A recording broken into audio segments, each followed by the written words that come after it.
जितने भी बच्चे सीएमए फाउंडेशन पास करके आते हैं अपने सीएमए डिग्री के अंदर में, और उनका एक जो आपका गलत उनके माइंड में किसी ने अगर कोई कॉन्सेप्ट बनाया हुआ सीएमए डिग्री को लेकर, तो बच्चे आज उसको तोड़ने आया हूँ। मकसद आपको डराना नहीं है, मकसद आपको सचेत करना है स्टार्टिंग से कि एक्चुअली आपका डायरेक्शन जो होना चाहिए वो अभी से सही तरफ होना चाहिए। सीएमए फाउंडेशन जितना हम देख के आए हैं, क्या वही लेवल हमारे इंटर और फाइनल का होने वाला है? क्या वही तरीका जो हमने अभी फाउंडेशन में पढ़ा, क्या हम उससे आगे पास होंगे? तो मेरे बच्चे, मैं क्या दुनिया में किसी भी आदमी से पूछोगे तो वही कहेगा कि बिग नो, ऐसा नहीं है। इंटर फाइनल की स्टडी फाउंडेशन से बिल्कुल मैच नहीं करती। फाउंडेशन एक बेस आपका स्ट्रॉन्ग किया गया, इंटर में आपका कॉन्सेप्ट चेक किया जाता है, और फाइनल में प्रैक्टिकल एक्सपोजर आपको दिया जाता है जिसको लेकर आप इंडस्ट्री में काम करने जाएंगे। तो लेवल कैसे तीनों का सेम हो सकता है? इंटर में खासकर मैं आपको बताना चाहता हूं कि मैंने देखा हुआ है पिछले 20-25 सालों के अंदर में कि इंस्टीट्यूट कभी भी अपने स्टडी मटेरियल से सिर्फ क्वेश्चन नहीं पूछता, वहां से भी क्वेश्चन आते हैं, बट सिर्फ वहां से नहीं पूछता, जो कि फाउंडेशन में अक्सर होता है कि स्टडी मेट से ही क्वेश्चन आता है।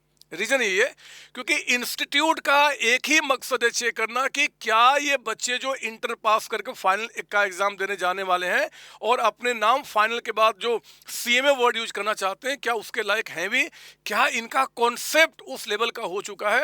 एंड कॉन्सेप्ट को स्ट्रॉन्ग करने के लिए वो मेरे बच्चे कहीं से भी कोई भी क्वेश्चन बनाते हैं, वही बच्चा उन क्वेश्चंस को सॉल्व करके आगे बढ़ता है जो रियली में कॉन्सेप्ट पे काम किया है, जिसने रट्टाफिकेशन को नहीं एक्सेप्ट किया, जिसने सेलेक्टिव स्टडी नहीं की, जिसने पूरा कंटेंट पूरा कोर्स अपना एंड किया, बिल्कुल कॉन्सेप्ट के साथ एंड किया। बिलीव कीजिए मेरे बच्चे, वही बच्चे एग्जाम में सारे क्वेश्चन सॉल्व करके आते हैं और 100 में 100 मार्क्स भी लेकर आते हैं।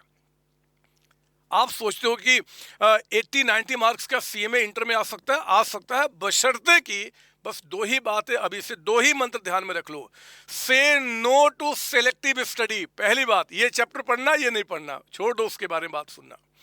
दूसरी बात एंड सबसे इंपॉर्टेंट, वर्क ऑन कॉन्सेप्ट, ना कि रट्टाफिकेशन। कॉन्सेप्ट स्ट्रॉन्ग होना चाहिए, और यही आपका तरीका, यही आदत लेके अगर आप फाइनल में जाते हैं तो मेरे बच्चे फिर कोई बच्चा नहीं रुकता। मैं तो गवाह हूं, पिछले 25 साल में कितने सारे बच्चों ने इंटर फाइनल एक ही अटेम्प्ट में निकाला, वो भी अच्छे अच्छे मार्क्स के साथ। उन्होंने यही दो मंत्र पे काम किया, इसके सिवाय कोई दूसरा मंत्र काम नहीं करता।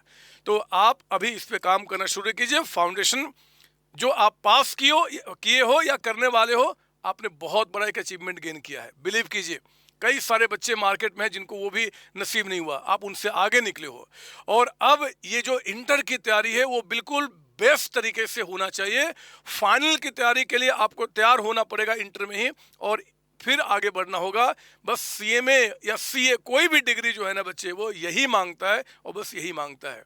तो अपने आप को अब थोड़ा ओपन कीजिए, माइंड को अपना कॉन्सेप्ट को एक्सेप्ट करने के लिए तैयार कीजिए, और किसी भी टाइप के क्वेश्चंस को एग्जाम में आ जाए, हम तो सॉल्व करके आएंगे ही आएंगे। इस विश्वास को गेन करने की कोशिश कीजिए अगले 6 महीने के अंदर में। आप सबको ऑल द बेस्ट। मैं आते रहूँगा, आपको ये चीज़ें बताते रहूँगा। कुछ और भी सवाल अगर आपके दिमाग में उठते हैं तो कमेंट सेक्शन में डालिए, मैं ज़रूर आपको रिप्लाई करने की कोशिश करूँगा, या तो वीडियो के थ्रू या फिर कमेंट सेक्शन में। ऑल द बेस्ट बच्चे, थैंक यू जी, थैंक यू।